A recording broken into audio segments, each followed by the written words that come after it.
For the first time, I did not know which is me and which is not me. The equation of time and space was suddenly not applicable for me. It was one majestic chaos, but utterly beautiful. If this inclusiveness is experienced by humanity, definitely we could find solutions for everything.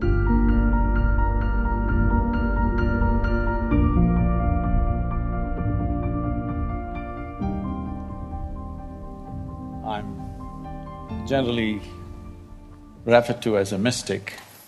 Well, what's that supposed to mean? If there is something here that you do not know and you're unable to understand, that would become mysterious to you.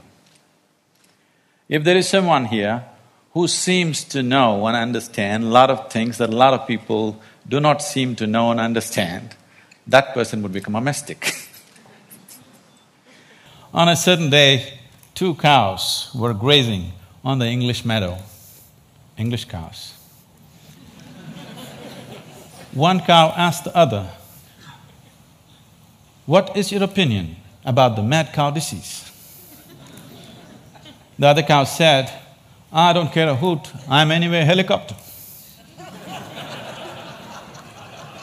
Being a mystic, being a realized being is just like this. A cow realizing that it's a cow and it becomes a celebrated cow. Holy cow, isn't it? Is it that simplistic? So let me tell you my story. It's significant and it's wonderful that TED for the first time happens here in Mysore because this is where I was born. And I grew up not very far from here, where we are right now.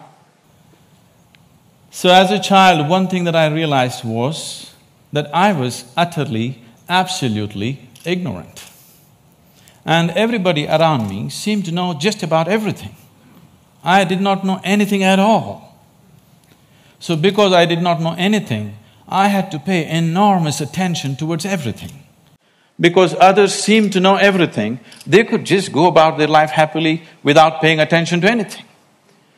My sense of attention became like this. If I see a leaf, I could just sit there looking at this leaf, just staring at it for hours. If I sat up in my bed, just staring at the darkness, I could just do this for the whole night. So this attention brought a completely different level of involvement and interaction with just about anything and everything around me, animate and inanimate. But everybody else seemed to know everything and they were just going about their life busy and happy. But I was just staring at every little thing. Then I realized that even they did not know anything. It is just that they had their assumptions and belief systems that they were happy with, either their own or what was handed down to them by someone else. And they not only knew about what is here, they also knew about other worlds, about gods, about heavens and everything. And here I was struggling to figure out what is what. So this so intrigued me that I started planting myself outside a major temple here in Mysore because I wanted to really see, after having a meeting with God, after having a conversation with God, how people will be. So I stood there intensely observing every face that's walking out of the temple, and generally I heard local gossip. Sometimes in Indian temples, your footwear walks away with someone else, and then I hear people cursing the creation and the creator. I always found people walking out of restaurants always had more joyful faces than people walking out of temples. Divine versus dosa.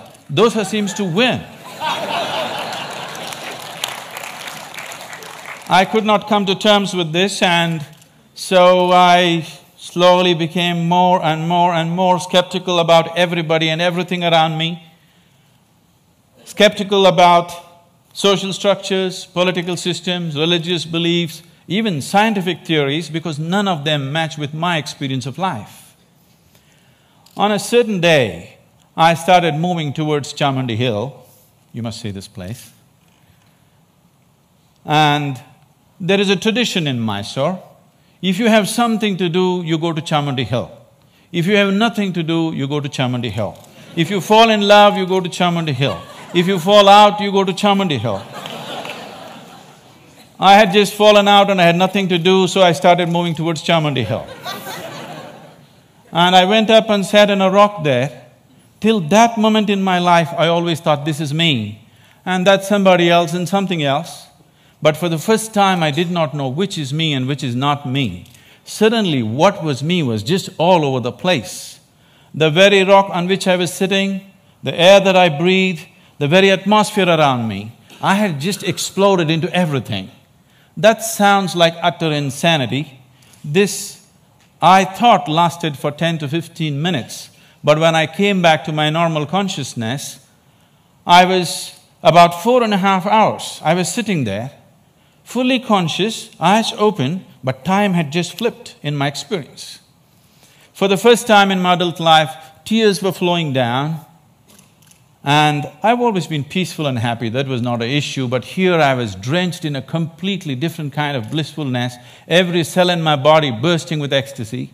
When I shook my head and trying to get some logical explanation for what's happening to me, the only thing that my very smart mind could say was, maybe I'm just going off my rocker. This experience, as it deepened and it started repeating itself, if I just sit here, what is moments for me seem to be hours for others. I think it's a minute, hours are gone. On a certain day, I happened to be sitting in a certain place.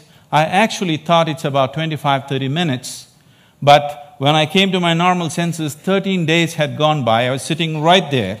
India being what it is, a whole crowd had gathered, garlands around my neck, people touching my feet, somebody wants to know what will happen to his business, somebody wants to know when his daughter will get married. All the things that I hated were just happening around me. And I had to move away from this place just to avoid this crowd around me. And as this experience deepened into me, one thing that happened to me was, everything that I believed was me suddenly was not me. This was always me. And suddenly I found this is just an accumulation of food that I've eaten. What I accumulate can be mine but can never be me. This was just a huge heap of impressions in my mind. And this body and mind, not being me but just being mine, a distance arose between me and my body, between me and my mind. This also facilitated a certain experience within me, that suddenly the equation of time and space was suddenly not applicable for me. I was seeing that what is here is there, what is there is here, past, present and future got mixed up. It was one majestic chaos, but utterly beautiful. So, my skeptical mind, not able to come to terms with it, started conducting experiments. These experiments are too weird to talk about and the results too fairy tale-ish for anybody to believe. But one thing that I arrived at was that existence is not human-centric. And all human experience is self-made. Most people believe that their experience is molded by what situations in which they exist, but all human experience is 100% self-created from within. I think today a lot of science is beginning to agree with that.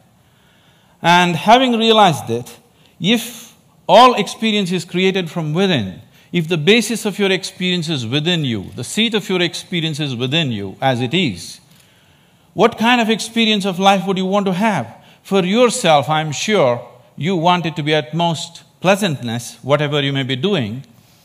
What you want for your neighbor may be debatable, but what you want for yourself, definitely you want utmost pleasantness.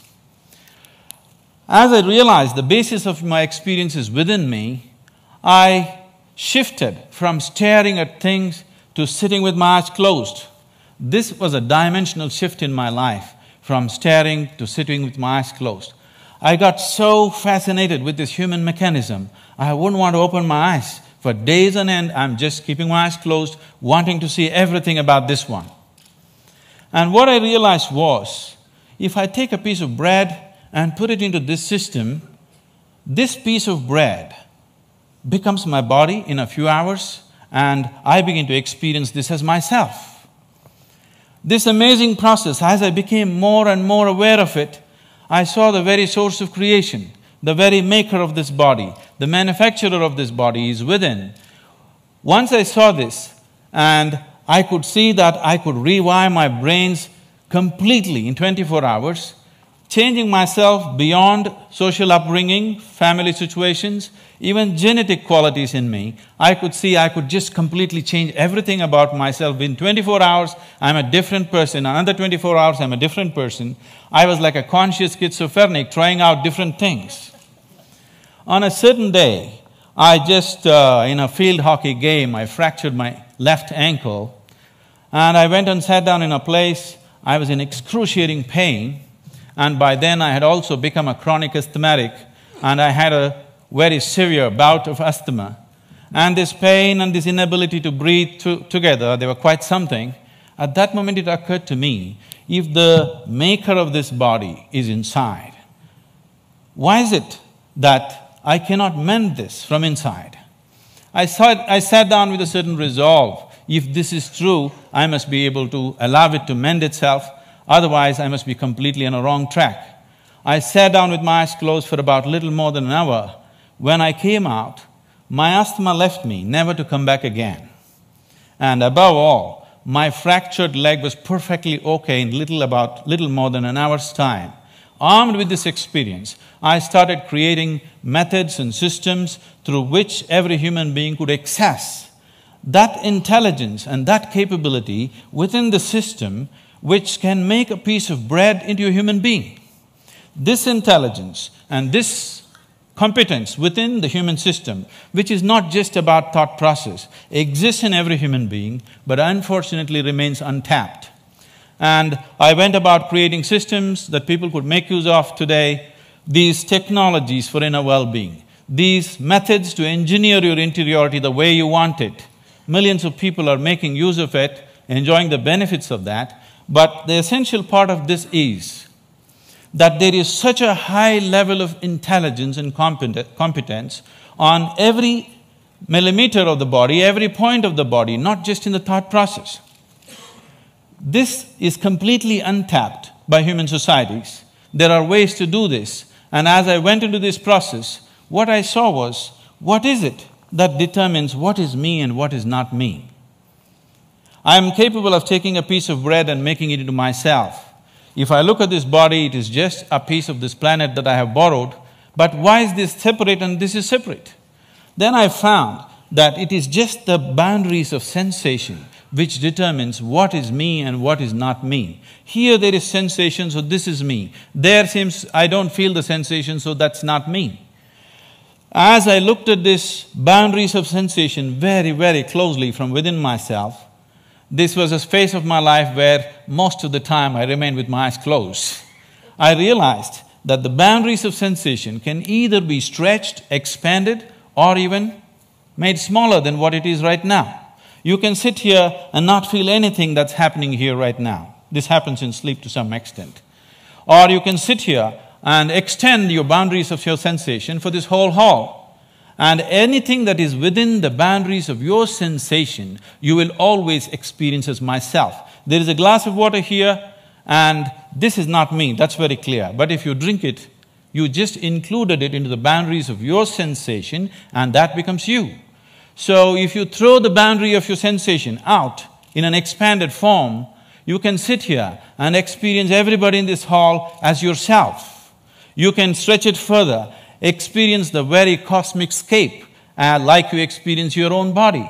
This sense of inclusiveness, if it comes into you, when this came into me, I suddenly realized that to be loving is not somebody's teaching.